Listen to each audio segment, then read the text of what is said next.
వచ్చినటువంటి శుభతరుణంలో ఈ సభకి అధ్యక్షత వహిస్తున్నటువంటి యువ నేత, అదేవిధంగా చిరంజీవి గారి వీరాభిమాని అయినటువంటి రాజయ్య గారికి మన అందరి తరఫున కూడా ప్రత్యేకమైనటువంటి అభినందనలు తెలియజేస్తూ ఈ కార్యక్రమానికి విశిష్ట అతిథిగా విచ్చేసినటువంటి ఈ ప్రాంత నాయకులు, మా అందరికీ చిరపరిచితులు, మేమందరం కలిసి కాంగ్రెస్ పార్టీలో అనేక కార్యక్రమాలు చేశాం.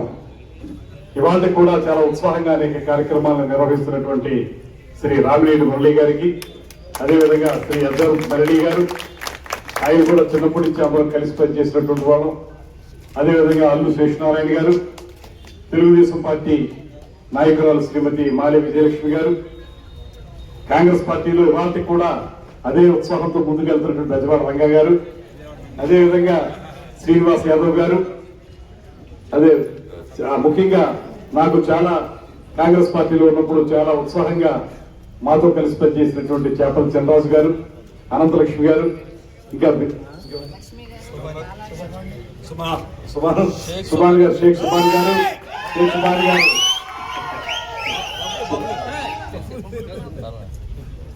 షేక్ సుభాన్ గారితో పాటు బబ్బులు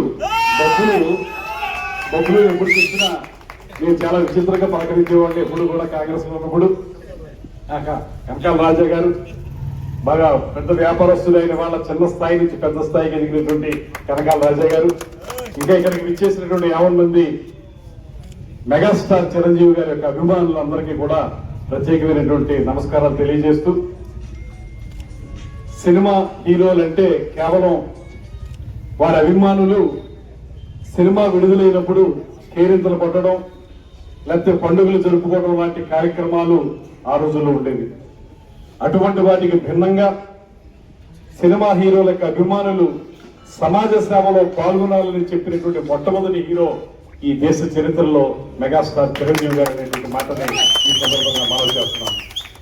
నేత్రదానం కానీ, రక్తదానం కానీ, రక్తదానం ముఖ్యంగా చూస్తే బ్లడ్ బ్యాంక్ ఇవాటి కూడా రాష్ట్రం మొత్తం మీద కూడా, ఈ రాష్ట్రంలోనే కాదు, చిరంజీవి గారి అభిమానులు ఎక్కడుంటే అన్ని రాష్ట్రాల్లో కూడా ఈ రక్తదాన కార్యక్రమాలను నిర్వహిస్తూ రికార్డు స్థాయిలో రక్తదానాలు చేసి దాన్ని ఎవరికైతే అవసరంలో ఉందో వారికి అందించినటువంటి ఒక మంచి కార్యక్రమానికి శ్రీకారం ఒక 2-3 దశాబ్దాల క్రితమే శ్రీ చిరంజీవి గారు ప్రారంభించారు. ఆయన ప్రారంభించిన తర్వాతే చాలా మంది సేవా కార్యక్రమాలను ప్రారంభించారనేటువంటి మాటను కూడా తెలియజేస్తూ, ఇవాళ మీరందరూ కూడా చిరంజీవి గారి యొక్క 71వ పుట్టినరోజు, ఈ పుట్టినరోజు సందర్భంగా మన కాకాకి పుట్టినరోజు శుభాకాంక్షలు తెలియజేస్తూ, కొత్త సినిమా పేరు కాకా. ఆ కాకా అనేటువంటి రాజేష్ ఖన్నా గారిని కాకా అనేవారు సినిమా ఇండస్ట్రీలో, హిందీ ఇండస్ట్రీలో. అలాగే కాకా గారు అయినటువంటి మన చిరంజీవి గారు, ఆయన ఎంత లేటెస్ట్ గా ఉంటున్నారంటే, ఇవాళ గ్లిమ్స్ ఏదో రిలీజ్ అయింది, ఆ గ్లిమ్స్ చూశాను. గ్లిమ్స్ లో ఆయన లేటెస్ట్ కుర్రోళ్ళు వేసుకునే విధంగా ప్యారలల్ ప్యాంట్ వేసుకుని దాంతో గ్లిమ్స్ లో కనపడ్డాడు ఆయన. సో ఎప్పటికప్పుడు అప్డేట్ అవుతూ 7 బదుల వసంతాల్లో కూడా ఆయన ఇవాళ కూడా యంగ్ గా ఉంటూ యువకులందరికీ కూడా మార్గదర్శకంగా ఉండటం అనేటువంటిది ఒక గొప్ప విషయం. అదేవిధంగా మరో ముఖ్యమైనటువంటి అంశం, కేంద్రంలో ఆయన పర్యాటక శాఖ మంత్రిగా ఉన్నప్పుడు దానికి ఆయన ఇప్పుడు ఇండిపెండెంట్ ఛార్జ్, సహాయ మంత్రి కాదు, ఆయన ఇండిపెండెంట్ ఛార్జ్ గా ఆయన దగ్గరికి అన్ని ఫైల్స్ వచ్చే విధంగా ఉండేవి. ఆయన ఈ రాష్ట్రంలో అనేక ప్రాంతాల్లో పర్యాటక రంగంలో రాష్ట్రాన్ని ముందుకు తీసుకెళ్ళడానికి తోటికంగా నిధులు ఇచ్చినటువంటి ఘనత కూడా శ్రీ చిరంజీవి గారికి దొరుకుతుంది. ఇవాళ కూడా ఎంత ఎదిగినా ఒదిగుండాలంటే మనస్తత్వం ఎవరు చూస్తే కనపడుతుందంటే అది కేవలం శ్రీ చిరంజీవి గారిలో కనపడుతుంది. ఇప్పటికీ ఎన్ని సందర్భాల్లో వారిని కలిసినప్పటికీ కూడా అదే ఒత్తికితనంతో, అదే వినయంగా మాట్లాడటం, అదే నేను సూపర్ హీరో అనేటువంటి మాట కాకుండా ప్రజల మనిషిని అనిపించుకోవడానికి ఆయన చేసే ప్రయత్నం ఎప్పుడు కూడా చాలా స్పష్టంగా కనపడుతుంది. అందువల్ల ఇవాళ అందరూ కూడా ఇష్టపడేటువంటి, ఇండస్ట్రీలో కూడా పెద్దలందరూ కూడా ఇష్టపడి ఆయన్ని పెద్ద మనిషిగా చూస్తున్నటువంటి సందర్భంలో ఇవాళ ఆయన జరుగుతున్నటువంటి ఈ జన్మదినోత్సవం 100కి 100 పాళ్ళు కూడా ఆయన ఆయుర ఆరోగ్యాలతోటి 100 ఏళ్లు బతకాలని మనస్ఫూర్తిగా మనందరం కోరుకుంటూ, ఇవాళ ఆయన తమ్ముడుగా జనసేన పార్టీని స్థాపించినటువంటి శ్రీ పవన్ కళ్యాణ్ గారు, ఇవాళ పవన్ కళ్యాణ్ గారి యొక్క ఆశీస్సుల వల్లే ఆయన ఇచ్చిన మాట ప్రకారం ఇవాళ మంత్రిగా మీ ముందు నేను నిలబడుతున్నాను అనే మాటను కూడా ఈ సందర్భంగా మనవి చేస్తున్నాను.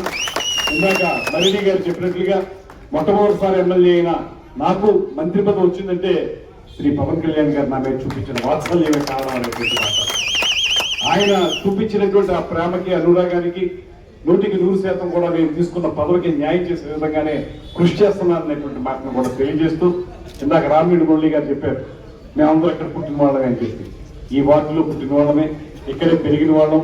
ఇవాళ రాజకీయ పరంగా నన్ను రాజమండ్రి రూరల్ నుంచి పోటీ చేయాల్సిన నన్ను నిడదవోలు పంపించారు. అయినప్పటికీ కూడా అక్కడ కూడా నిడదవోలు ప్రజానీకం పెద్ద ఎత్తున నాకు సహకరించి నన్ను ఎమ్మెల్యే చేశారు. ఎమ్మెల్యే చేయడం మాత్రమే కాకుండా మంత్రిగా కూడా చేసేలాగా ఆ నియోజకవర్గం ఉపయోగపడిందనేటువంటి మాటను తెలియజేస్తూ, దాంతో పాటు ఇందాక రామిరెడ్డి మురళి గారు చెప్పినట్లుగా రాబోయే రోజుల్లో రాజమండ్రిలో కానీ ఈ జిల్లాలో కానీ ఈ జిల్లా మంత్రిగా 100% అన్ని వర్గాల వారిని కలుపుకుని వెళుతూ, ముఖ్యంగా దళిత వర్గాల వారిని, మైనారిటీ వర్గాల వారిని ప్రత్యేకంగా వారి అవసరాల్ని తీర్చే విధంగా కార్యక్రమాలను నిర్వహిస్తామని, అదేవిధంగా మురళి గారు చేస్తున్నటువంటి కార్యక్రమాలు నిజంగా నాకు చాలా ఆనందంగా ఉంటుంది. అనుక్షణం కూడా రాజమండ్రి ఏదో రకంగా అభివృద్ధి పదవిలో నడిపించాలనేటువంటి మాట, అదేవిధంగా అందరినీ కలుపుకు వెళ్లాలనేటువంటి ఆలోచన నిరంతరం చేసేటువంటి నాయకుడు మన రామిరెడ్డి మురళి గారు అనేటువంటి మాటను కూడా సందర్భంగా అమలు చేస్తున్నాను. ఒకే సంవత్సరం చెప్తాను, దానికి చాలా మంది రాజకీయ నాయకుల దగ్గర వారి అనుచరులు ఎవరైతే ఉంటారో వాళ్ళు కొంతకాలం ఉంటారు, ఆ తర్వాత మళ్ళీ కనుమరుగవుతుంటారు. అది ఆ నాయకుడి యొక్క ప్రవర్తన వల్ల ఉంటుంది, లేకపోతే వాళ్ళకి ఇష్టం లేకపోయినా బయటకు వెళ్తారు. కానీ నాకు తెలిసినంత వరకు రామిరెడ్డి మురళి గారికి తొలి రోజుల్లో ఎవరైతే అనుచర వర్గం ఉందో ఇవాళ కూడా వాళ్ళు కంటిన్యూ అవుతున్నారంటే రామిరెడ్డి మురళి గారి గొప్పతనం అని, వాళ్ళందరినీ ఆదరించే తీరు, వాళ్ళు కూడా ఆయన పట్ల చూపించే ప్రేమ కారణం అనేటువంటి మాట సందర్భంగా తెలియజేస్తూ, చిరంజీవి గారి యొక్క పుట్టినరోజు వేడుకలు ఇంత ఘనంగా చేసినందుకు నేను కొంచెం మా నర్సరీ అసోసియేషన్ ఎన్నికలకు సంబంధించి కడీపలంకలో వారితో ఒక సమావేశంలో ఉండటం వల్ల రాలేకపోయి తొందరగా కొంచెం లేట్ అయినా రాననుకున్నారేమో కానీ వచ్చి తీరతాను. ఆ విధంగానే ఇక్కడికి రావడం జరిగింది. ముఖ్యంగా 2 అంశాలు, ఒకటి ఇది నిర్వహిస్తున్నది మన రాజా, అదేవిధంగా రామిరెడ్డి మురళి గారు, అదేవిధంగా అల్లు శేషనారాయణ గారు. వీళ్ళు నిర్వహిస్తున్నందుకు ప్రధాన కారణం రావడానికి. రెండో కారణం ఏంటంటే చిరంజీవి గారు లాంటి సమాజ సేవ చేయాలనేటువంటి ఆలోచన ఉన్నటువంటి సినిమా హీరో గారి యొక్క పుట్టినరోజు వేడుకల్లో పాల్గొనడం అనేది తప్పనిసరిగా మనం చేయాల్సిన అంశం. కేవలం ఆయన సినిమా హీరో అయితే మాత్రం అంతవరకే పరిమితం అవుతుంది, కానీ ఆయన సినిమాతో పాటు సమాజ సేవని, ఎవరికైతే కష్టాల్లో ఉన్నారో వారికి రక్తదానాన్ని చేయటం, దాంతో పాటు ముఖ్యమైనది వాళ్ళ ఇండస్ట్రీలో ఎవరు ఇబ్బందులు పడుతున్నప్పటికీ కూడా మొట్టమొదట స్పందించేటువంటి హీరో శ్రీ చిరంజీవి గారు అనేటువంటి మాట మనం గుర్తించాలి. చాలా మంది పేదరికంలో ఉన్నటువంటి అనేక మంది నటీనటులకి వాళ్ళ దగ్గరికి స్వయంగా ఆయన వెళ్లి వాళ్ళ ఆరోగ్య పరిస్థితులను వాకప్ చేసి వారికి అంతో ఇంతో ధన సహాయం చేసి బయటకు వచ్చేటువంటి వ్యక్తి శ్రీ చిరంజీవి గారు. అలాగా మానవతా విలువలకి పెద్దపీట వేసేటువంటి చిరంజీవి గారి యొక్క పుట్టినరోజు బాగా జరగాలి. తద్వారా ఆయన నిండు 100 ఏళ్లు కూడా ఇదే ఆయురారోగ్యాలతో ముందుకు సాగాలని మనస్ఫూర్తిగా మనం అందరం కోరుకుంటూ, ఆ రకమైనటువంటి జన్మదినోత్సవ వేడుకలో పాల్గొనడం అనేది నాకు లభించినటువంటి ప్రత్యేకమైనటువంటి కార్యక్రమంగా నేను భావిస్తూ, ఇంత లేట్ అయినప్పటికీ ఎంతమంది ఉన్నారు, ఇప్పటికే చాలా మంది వెళ్ళిపోయారని చెప్పారు, కానీ ఇంతమంది ఇంకా నిలబడి ఉన్నారంటే చిరంజీవి గారి మీద అభిమానం, అదేవిధంగా రామిరెడ్డి మురళి గారు ఈ కార్యక్రమాన్ని ఆర్గనైజ్ చేస్తారు కనుక ఇంతమంది ఉన్నారనేటువంటి మాటలు మరొకసారి తెలియజేసుకుంటూ, ఢిల్లీకి రాజైన అమ్మకి కొడుకే అంటారు, లేకపోతే బామ్మకి మనోడే అంటారు. అలాగా మనం ఎక్కడెక్కడ తిరిగినా ఈ గడ్డ మీద పుట్టిన వాళ్ళం, ఈ రాజమండ్రి వాడిని, ఈ ప్రాంతపు వాడిని అనేటువంటి మాటని మీ అందరికీ మరొకసారి తెలియజేసుకుంటూ సెలవు తీసుకుంటాను. నమస్కారం. జై హింద్, జై చిరంజీవి. మరిన్ని వార్తా విశేషాల కోసం చూస్తూనే ఉండండి H1 news AP channel updates కోసం సబ్స్క్రైబ్ చేయండి.